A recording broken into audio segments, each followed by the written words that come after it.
А вон там в скале выбита дыра такая вертикальная.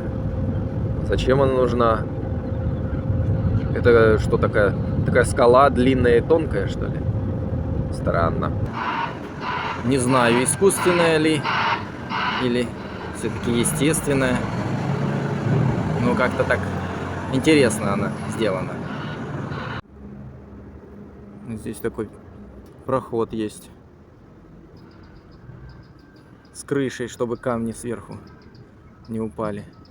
Ну вот здесь вот так вот опасно. Прям нависают все эти камешки. Ну не знаю, это, наверное, не отсюда попадало. Это уже бетон какой-то крошеный.